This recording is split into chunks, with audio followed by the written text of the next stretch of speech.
Hi, folks. Welcome to another episode of VoteProPot-Cast. You know, as we enter our third year, which has gone by so quickly, Andrew, Jay, and I are just amazed and very grateful at the incredible response our humble little podcast is getting. We so appreciate you folks, and we're having a blast here. And we hope you'll enjoy it and are enjoying it as much as we are bringing it to you. Now, in addition to our audio podcast, as you can see, we've also added video. And we put together as sort of an introduction this best of video, and we hope you'll enjoy it. We've also teamed up with our good friends Jimmy Young and Kurt Dalton over at Pro Cannabis Media. And they'll be replaying our video podcasts along with tons and tons of other cannabis news and industry coverage, including some inside the Beltway updates from yours truly on their Weed Talk News show. So please check out procannabismedia.com and check out their brand new channel on Twitch. And you can find that on twitch.tv/procannabismedia. And as always, if you like our show, hop on to Apple Podcasts, give us a 5-star rating, send us an email at podcast@VoteProPot.com, and check us out on Facebook, Instagram, LinkedIn, and Twitter. Just do a search for VoteProPot. Did I do that right, Andrew? Is that pretty good? That was pretty good.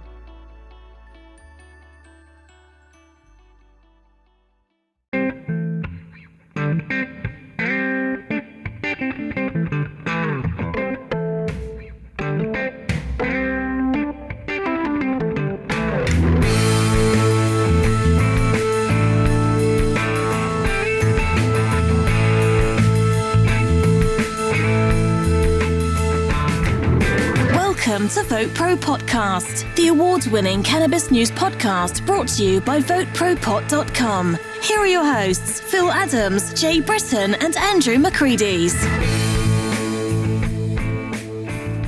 And Republican National Committee Chair Ronna McDaniel, she's out of Minnesota, I think. I said this week, she was in an interview with Gray TV News. She said she was asked basically if she thought that there was room in the party for people who are for legalization. And basically she kind of punted the question. She said, that's not something that the RNC puts forward as policy. That's going to be left up to the states. It's a legislative matter, and we're not going to tackle it.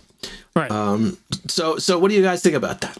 I remember when we were talking about legalization at the end of the year. We were predicting to have our predictions for the year, and we were saying, well, I don't know if it's going to be an issue in this election.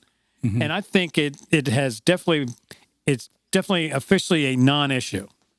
You think? I think it is. It's officially a non-issue because it's the Democrats aren't making an issue either. I mean, they've got their platform, their policy on it, but they're not really tackling it. Well, you got all the usuals, but now we got a pandemic and all this unrest shit going on. Yeah. On top of everything that we should be talking about: healthcare, child, kids, and pollution, the economy, and stuff like that. Yeah.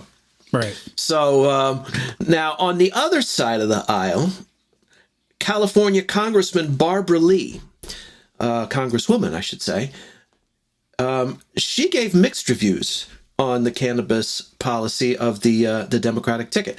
Now, she's very happy that Kamala Harris is supporting legalization. And, her views have, let's say, evolved over the years. She was a prosecutor in San Francisco, and we talked about that a bit. But she's also lamenting the idea that Joe Biden's policy, for her liking, falls a bit short. Well, I remember when she was running for president during the primaries. Kamala Harris said it. Yes, she came out and she was like, "Oh hell yeah, man, we got a legal." From her policy, right, as a president's candidate was like, "Let's do this." So now, as vice president, she has to really go by what Joe says because she's a VP candidate. Sure. That's right. But I think down when it comes to, and today sort of happens today now before Trump is accepting his nomination tonight. And this is we're doing this on the 27th. That's right. So today Kamala Harris went out and made like a sort of preemptive strike. Made comments. But I think that's sort of a sign of, I think in the future, I think during this administration, I think you might see Kamala going up one day going, about this weed stuff. I talked to Joe. I'll take the lead on this. The problem, one of the reasons Kamala was the first to drop out of the primaries is because the conflict between what she did and what she said. I mean, how she was as a prosecutor is night and day, 180 degrees from what she says about being legal. She was putting black people in jail. And that's what she changed her opinion, and now she's evolved. As we've said many times, we do not criticize people for changing their views if they're coming around to our point of view. And in fairness, she was really kind of doing her job. It's kind of what she had to do. I mean, that's what we're trying to get them to do. Yeah. No, I mean, as a prosecutor, and I think the fact that you had someone that was a prosecutor was on the front lines and was doing that. And the war on drugs, she wasn't just putting people in jail for pot. She was putting people in jail for crack and crystal meth and murder and rape and everything else, True. Heroin. That's right. Yeah, you can't fault a prosecutor for prosecuting. No, that's right. And you again, like the point Andrew's making, wholeheartedly agree with. We have to give people credit when they say, "Look, I've evolved my opinions." Now, we've also talked about recent surveys, especially a recent Gallup survey that showed there's now a significant majority, or not just a little bit, a significant majority of Republican voters now support legalization. Right. So that's also a factor. Now, in the past, Trump has said that he supports the states' rights to set their own policy. He's kind of keeping this at arm's length too. He's not showing his cards on this either. But getting back to Congressman Barbara Lee, Congresswoman, she seemed confident that, over time, here's what she said. She said, just as President Obama evolved around marriage equality, Joe Biden's going to have to evolve around legalization. So, people's views, sometimes they change because of the situation, because of the politics of the day, whatever the reason is. If they come around to favoring legalization, good on them. Yeah, and it's hard sitting here because we kind of have blinders on. We see everything through a cannabis windshield. You know what I mean?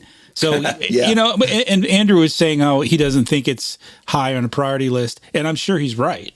But to us, it kind of feels like it is. But I think one of the things that's really pushing it along with people like Barbara Lee and others is the criminal justice thing, because it really is a huge part of this. So many people are in jail, been arrested, some people for long periods of time for, possession of small quantities, nonviolent. And that really is, I don't care what side of the aisle you're on. If you look at that, you have to say, that's just it's a human rights issue. Right. It really is. It's also talking about it's against the war on drugs, which isn't just cannabis. Yes. No, that's right. And cannabis is a great example of why there shouldn't be a war on drugs and how it hasn't been effective at all. If anything, I mean, cannabis is more popular than it's ever been. Yeah. Right. Yeah, it's not working too well.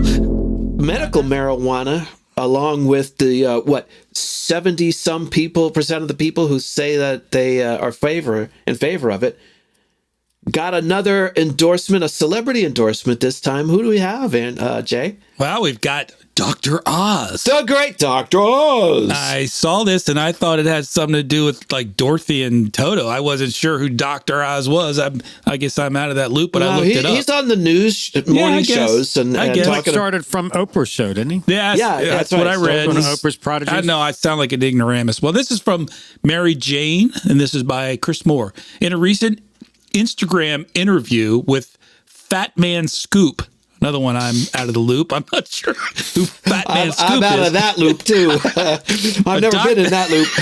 Dr. Oz claimed that officials from the U.S. Food and Drug Administration, the FDA, and the DEA separately told him that both agencies are totally down for cannabis reform. However, each of these agencies has blamed the other for blocking their own efforts to put an end to the prohibition. So these comments came to light when Scoop asked Dr. Oz his professional opinion on cannabis. The doctor said that he became convinced of the medical value of pot after fellow TV host Montel Williams told him how he successfully used medical cannabis to treat symptoms from multiple sclerosis. Since then, Dr. Oz has become a proponent for medical cannabis, calling it one of the most underused tools in America, according to the Marijuana Moment. The doctor also made it clear that he was only advocating for medical cannabis and not adult use. I have never smoked pot in my life, never gotten high, and I only bring that up because I'm not someone who's saying this because I personally would use it, unquote, he said to Scoop. I just as a doctor think it makes sense. So the DEA has had several requests to remove cannabis from Schedule 1, as we know. The agency has said that they have been unable to reschedule cannabis because the FDA has not officially accepted it as a viable medical medicine. So, and the FDA has said that they have been unable to recommend cannabis as a medicine due to the DEA's outdated policies. Does that sound like the fucking government or what? They're each pointing the finger at each other. It's his fault. No, it's his fault. No, it's his fault. Yeah, it's a clusterfuck of the first So let me order. just Fix it. Here's a little trivia question.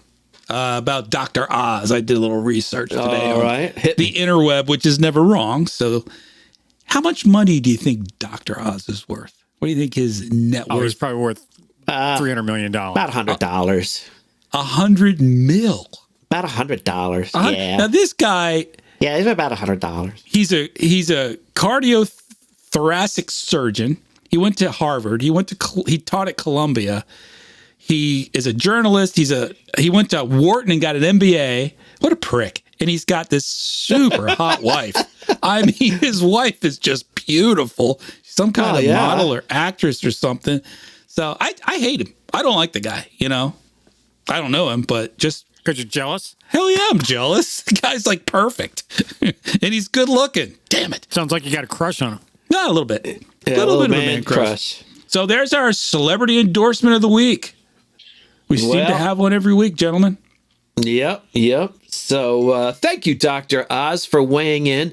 Now, Well, actually, I got a text message from Dr. Oz today. Did you? Apparently he's selling the world's strongest boner pill. Whoa. No way. How did he hear you needed it? Dr. Well, I don't Oz know is how he got my number. boner pills? Yeah. It's like I haven't had a girlfriend recently, and I'm really, not really Words on the street, Andrew. You need a little help, bro. Yeah. Really? Hey, could you send me that link? Oh, she told me she never tell anybody. She said it happens all the time. No wonder he's worth $100 million. Yeah, Jeez. selling the boner Got a pills. cure for everything. I already mentioned Faye Berger Mitchell, our chief health and wellness correspondent for Vote Pro Podcast. How's it going, guys? Hey, Faye. Who actually Wunderbar. starts school. On Monday. And we told you what she's studying. Faye, tell them what you're studying. I am studying medical cannabis and science and therapeutics. University of Maryland, Baltimore. It's through their School of Pharmacy. It starts next week. It's an online program, so I kind of go at my own pace. Right. But I'm really excited, and I also have some extra trainings. One of the training I have to do is a prescription drug abuse prevention. That's just like an extra training. So I'm really cool because it's legit. It's through the pharmacy school. And, that's kind of what we need to bring cannabis into the And medical this is a world. master's program, right? A master's degree. And it is the I will first, not be a doctor. No, it is the first program of its kind in the nation. It is. And yes, it is. it's right here in Maryland. Right in Maryland. And I'm good an luck. alum. I went to University of Maryland undergrad. So I'm already a terp who's learning about terpenes. Good term. What a perfect mascot. Exactly. People walk into dispensaries, especially older people, and they're kind of like, this feels like it should be illegal. Yeah. You know, it really I does. still feel like that, Andrew. I really looking kind of feel. I mean, I think I was all in a of us. dispensary. Did and anybody see me come in? You know. Right.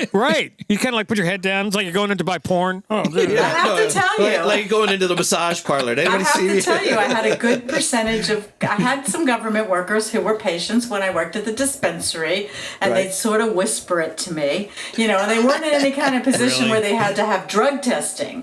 Right. But they That's the certainly key. were not supposed to be there. Right. But they just were taking that risk. If you work for the So, federal government, they're not. Not for the federal government. government. it's where we live, you know? Now, Yeah. working for the government of the state of Maryland, which technically I do, not a can. problem. Not a problem. That's right. For the Legal. state, yeah, but not the federal government. Yeah. Until you just said that. Yeah. Well, I mean, the federal government offices are right down the street from, you know, around here everywhere. So, yeah.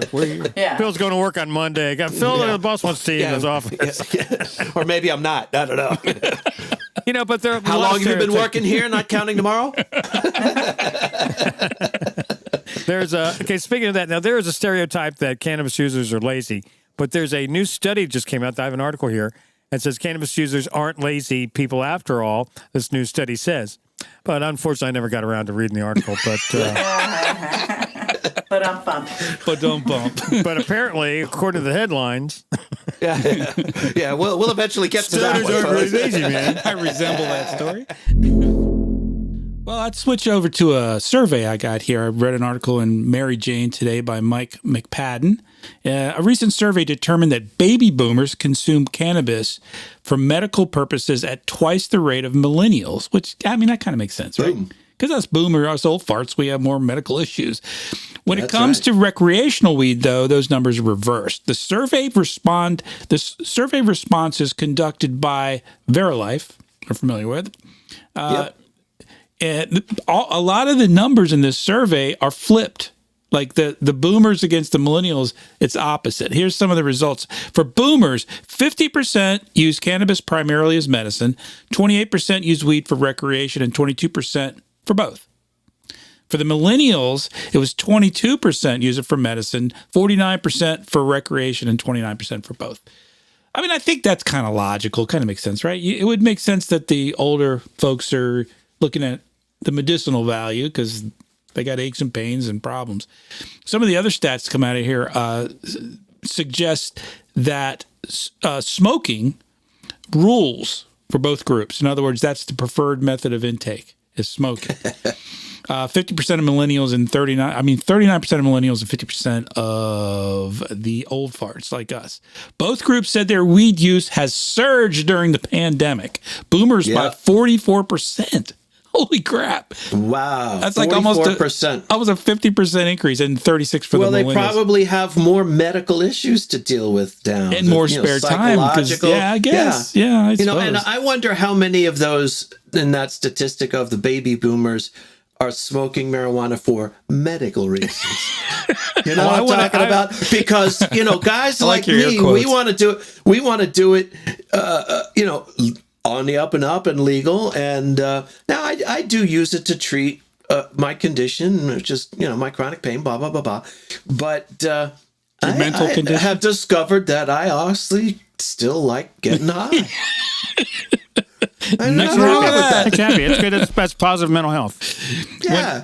You know what I would like to find out, considering this pandemic, they're talking about that, and that is what percentage of all these stimulus checks were spent on weed.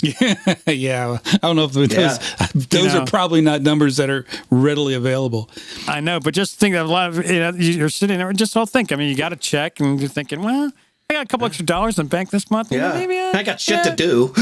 Well, no, I'm thinking, maybe I'll pick up some edibles or some tinctures or something. Well, remember last week we were talking to Faye. We had Faye on the show. We were talking about the sort of stigma, that's still around. And that was one of the questions asked. And 50% of both groups, the millennials and the boomers, said, yeah, there's still a stigma. They also largely agree that marijuana possesses inherent health benefits. Boomers agreeing at 90%. So they think 90% of boomers said, yeah, there's a medical value. And millennials was even higher at 92%. A majority of each group also said they'd opt for using medical marijuana over prescription pain meds. So that's good. 61% of boomers. That's what I do. Yeah, in 69. Me too. Yeah, hell yeah. Both boomers and millennials said they spend an average of $76 a month on weed. That's nothing. No, I'm just kidding. Andrew spends that. That's a quarter. That's not a quarter of an ounce. Yeah. No, that's not true. Come on, you guys are making me out to be like we're Dean just Martin. Like joking. some, We're just fucking with you, man. Dean Martin. And the Dean Martin of weed. No, he's That's cool. You can see the leaves through your little. No, just like my weed pen. That is awesome. awesome. Let's see what else we got. VeriLife conducted the survey polling 1,000 self-identified cannabis consumers between May 29th and June 5th of this year. The average age of the boomer was 59, and the average age of the millennial was 31. The gender breakdown was 61% male and 39% female for the boomers, and 51% male and 46% for the millennials. So, Well, there you go. news story out of Washington. A federal appeals court has denied a motion from the Drug Enforcement Administration, the venerable DEA, to dismiss a lawsuit challenging Schedule 1 classification. We reported back in May, I believe it was, Scottsdale Research Institute filed a suit in the Ninth Circuit Court of Appeals, which is usually more liberal court among the courts of appeals. The suit contends that the DEA Schedule 1 status of marijuana is hindering their clinical research, which is the very research that the DEA requires in order to consider removing cannabis from Schedule 1. So you can't win with these assholes. You really can't. As for this earlier lawsuit about the scheduling, I think if they have to force or defend this position against Scottsdale Research Institute, who is using cannabis to treat a medical condition, Yeah, you're right. that flies right in the face of the very definition of Schedule 1, wouldn't you think? Well, yeah, because Schedule 1, one of the things in Schedule 1 is that it has no medicinal value. No medicinal. That's kind of late for that, isn't it? I mean, We're way beyond we that. got, 30-some states now using... Well, reason, practical thinking and reason has nothing to do with what's government, going on that's here. for sure. No. Yeah, critical thinking has nothing to do with what's going Yeah, on. you got a point there, Andrew. Now, Andrew, you mentioned something about me being a Republican, and technically speaking, I'm not a Republican. I am a conservative, but I don't joking, Phil. But if I were a Republican, I would be among a group of people whose minds are being changed. Well, actually, it's interesting you should say that, because a new poll just came out and where it says the majority of Republicans are now in favor of legalization. Now, the majority of them have been in favor of medical for quite You're some time. welcome. It's all about VoteProPot. Are you the majority? No. Phil is the one Republican speaking out for legalization. Supposedly, yeah. But interestingly, Donald Trump just made an announcement telling a lot of the Republicans to shy away from putting cannabis on the ballot, especially any kind of ballot initiative or any kind of vote on legalization, because he believes if cannabis is on the ballot, more Democrats are going to show up to vote for that, and while they're there, they're not going to vote for him. They're going to vote Democratic, right? Right. He's probably right. Yeah, I think it makes sense. But we just heard that over half of the Republicans are in favor of it. Yeah, it's So a lot of Republicans are going to show up who were for. Maybe he hasn't seen that poll yet. Well, here's the thing, though, guys. Here's the question, and it has to do not so much with the poll, because they're two different things. The question is really, what's the primary reason a Democrat's going to vote, and what's the primary reason why a Republican's going to vote? I would be willing to bet you that more Democrats have cannabis legalization higher on their list of things than Republicans going to the polls. I could be wrong. I don't think there's any doubt about that. Right. I So think that's you're, really- I have no way of knowing, but I think you're absolutely right. And finally, the great Commonwealth of Virginia, where I reside. Your home state. Where I reside. This was in the news this week. You guys might have seen it locally. The mayor of Richmond, LeVar Stoney, sent a letter to the governor, the House of Delegate Speaker, and the Senate Majority Leader calling for legalization and regulation of marijuana and the automatic expungement of past convictions in this year's special session. So a guy named Stoney's calling for Yeah, legalization. I know. Is that right? I know. Love it. Gotta love it. The problem is it's nothing's going to happen with it. It's a special session, but the good thing is a joint legislative audit and review commission is undertaking a study. Please, you always got to have a fucking study. And the state has convened at a marijuana legalization work group with both reports due in advance of the 2021 General Assembly. So the takeaway is, for us guys here in Virginia, next year's looking pretty good. We might get flowers. So, all right. Yeah. All right. We shall see. So that was a joint legislative study. Right. Good. Okay. just making sure I got that Yes. right. Now, here's a article that may be near and dear to Andrew's heart.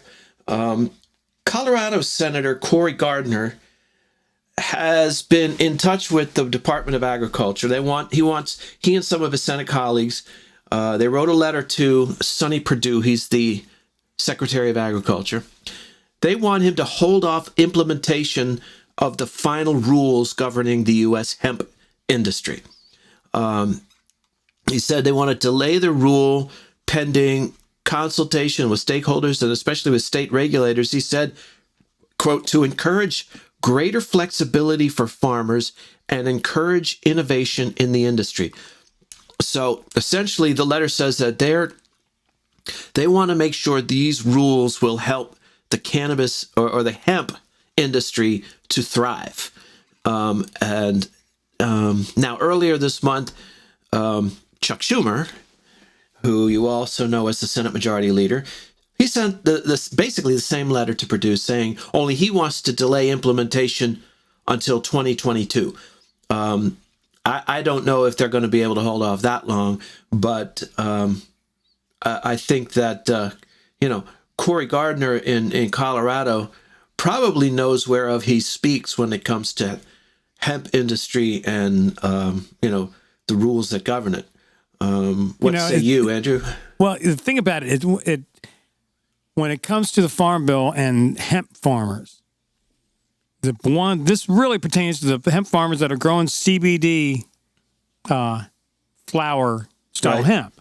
If you're growing fiber hemp for which I really haven't seen anyone doing. Is that right? No, industrial, for industrial, just for fiber or for really nobody for the seeds. And considering how useful it is, but right, anyway. And now there's really no regular. I mean, if you just make fabric or cement out of it, I mean, what the hell? Mm-hmm. But everyone's trying to grow the CBD because that's where all the money is. I mean, it's like a lot. Gotcha. A lot more money per acre. Gotcha. They've got to figure it out. Come on, guys. Yeah, they've been dragging these poor guys, these poor farmers, and no big industrial farms are doing it. It's all these small, mom and pop farms. Right. The backbone of America, man. You got to give these guys, break. something to work with. Right. 100%. It's wrong, man. I've seen it. I know a couple of these hemp farmers personally, and one guy is fortunately, he was able to eat the loss. Wow.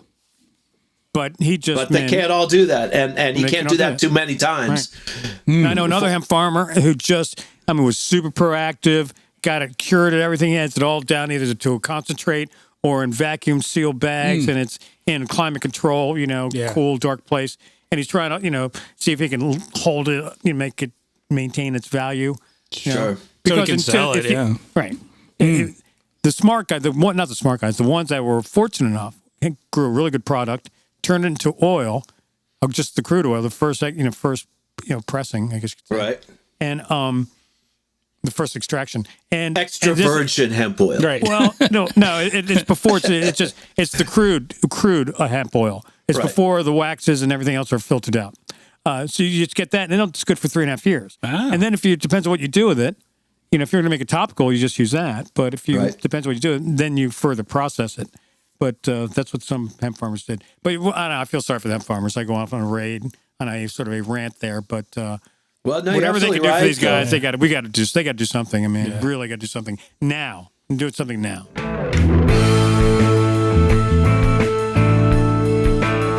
Well, that's and that's all I got to say about that. That's all I got to say about that.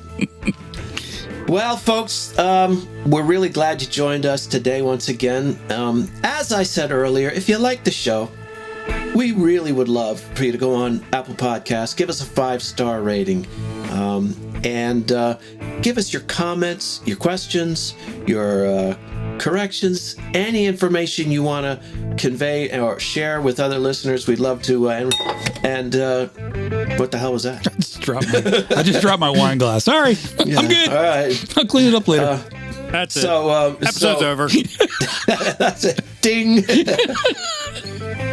And they can also contact us in other ways, of which Jay is about to tell you. Well, go to VoteProPot.com first of all and check us out. Send us a. You said email, right? Podcast at VotePro. I didn't say that. Well, no, but you send could. us an email at podcast@VoteProPot.com. When you go to our email, check out these awesome mugs. Got a glare. They there. hold coffee really, Or really wine, which you could spill all over your desk. Andrew, what you got? Well, a few things. I wanted to say we had Faye on the show last week anyway, but I talked to her today, and she began her classes in the graduate program. Oh, right. For the Faye. cannabis thing. Congratulations, And, yeah. Actually, she called and we discussed her first assignment. And I mean, I don't know if I helped her, but she is so into it. That's awesome. She is Jazzed. so into it. Yeah, So I just yeah. want kudos to Faye. She's doing a great job there, sister. And the other thing is, guys, this November, we need you to get out and vote. So if you're not registered, if you know someone who isn't, they got to register. You're not You gotta voting. register now. You got to register now. Please, please, please. So please get out and vote pro-pot. And if you want to learn more about cannabis and what's going on in the politics and the culture and the business, you can visit us on all our social networking platforms. We share a lot of information there. So just go to LinkedIn, Facebook, Instagram, and Twitter and do a search for Vote Pro Pot.